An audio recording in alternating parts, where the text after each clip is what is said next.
If I was to start again as a beginner in wedding filmmaking, this would be the 5 tips I wish I knew to make a cinematic wedding film. Because over the last 4 years, I've been on this journey of becoming an established wedding filmmaker in Sydney, and I had to work hard to transform my films from this into this. And during these 4 years, I experienced countless failures, rejection, self-doubt, and that's why I created these tips for you guys. So make sure you watch all the way to the end, because if you miss one of these tips, your wedding films would not be as good as it can be. Tip number 1, incorporate slow motion into your films. Slow motion is what gives your film that dreamy cinematic feeling. By slowing down a specific moment, you're allowing the couple to immerse themselves in the shot. That being said, if something is amazing, that doesn't mean you should overuse it. If you have a wedding film where all the shots are in slow motion, it is just a plain old boring montage of moments. Instead, think about the feeling that you're creating when you're slowing down shots. Like when the bride walks down the aisle and sees her future husband. That is an incredibly emotional moment. Almost like in that moment itself, time slowed down for them.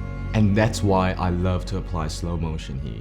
Another great use of slow motion is when the couple is walking out of the ceremony. There's normally a lot of cheering, laughing, and particles flying around, and slowing down this moment just makes it so magical to watch. And the last example I want to bring up is bridal portraits. This is where we'll take the couple out and get some alone time with them. Look, I don't recommend slowing down every shot in bridal portraits because there's some moments that just looks fantastic in 25 frames. But just slowing down some of the couple's movements can really bring a dreamy romantic vibe into your film. Now, the way to execute all the points I just mentioned is to shoot the whole wedding day in 50 frames per second. This is gonna give you so much flexibility when you bring the project back into editing. Tip number 2, make the right decision on lighting. So question for you, which of these shots look better?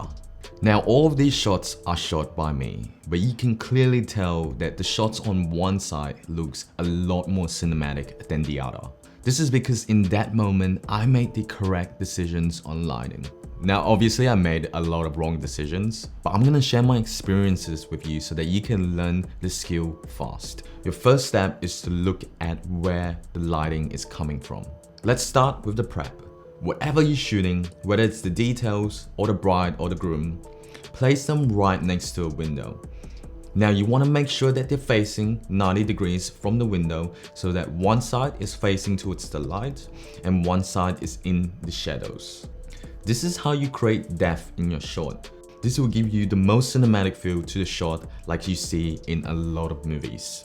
Now let's move on to one of my favorite lighting techniques. Do you notice what all these shots have in common? Well, they all have this amazing flary look to them that really gives the shot a nice cinematic and dreamy vibe. And we execute this by placing the light source behind our subjects, so whether that's the sun or an artificial light. Now, we often receive questions on how we light our wedding reception. Normally, we'll just bring in an aperture light on a C-stand. We'll use it to light up the speeches and the first dance. Just make sure that the light is not in anyone's way. The last thing you want is guests complaining about the way you work, because that's gonna reflect badly on you. Tip number 3, use voiceovers in your film. Now I want to share something with you. This is a moment where the bride has written a letter to her stepdad, thanking him for all the love and care he's shown to her throughout the years. To the man who stepped up, the one who made the choice to love another person's child as their own, the one who stepped up to provide, to protect and encourage and love a small girl. You may not have given me the gift of life or been the first to hold my hand, but you've given me the gift of you and your entire heart. There are not enough words to describe the gratitude I have for you. I wish in this life I did not take so many moments for granted, but I cannot take time back. All I can do is take every lesson you have taught me and practice them every single day.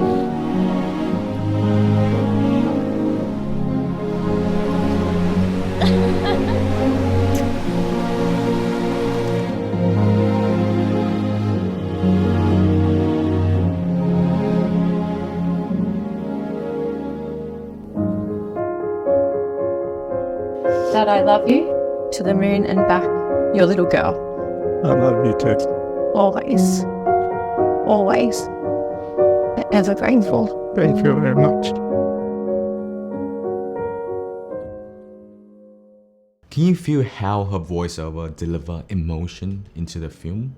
Now, when I sent this to the bride, she told me that her and her family couldn't stop crying after watching this film.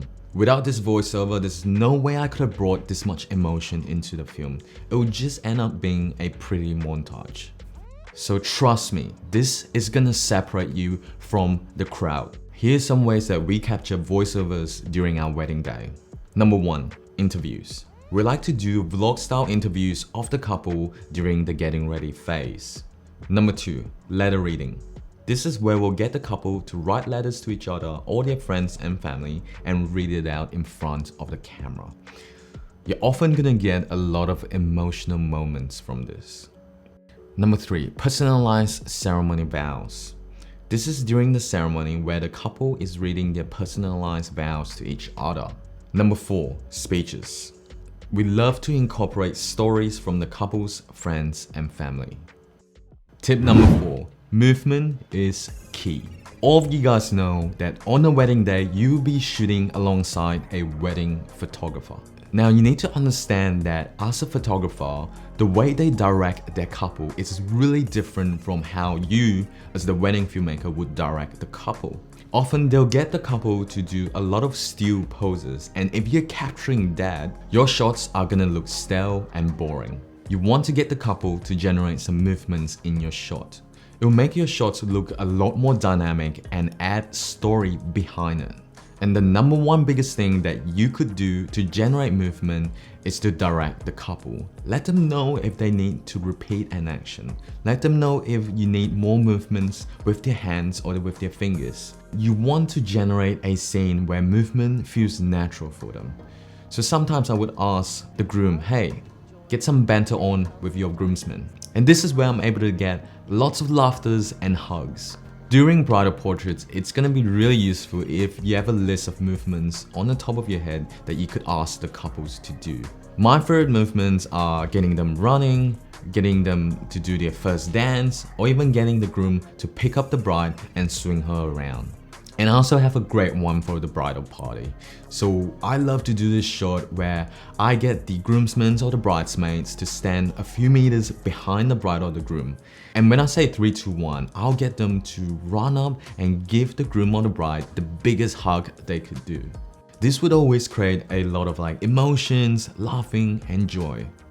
Tip number 5, build a rig and go handheld. I know this can be a controversial topic because there are some top wedding filmmakers that uses gimbal throughout the whole day. And I tried this myself. It allowed me to create these dynamic camera movements that can make my shots look more cinematic.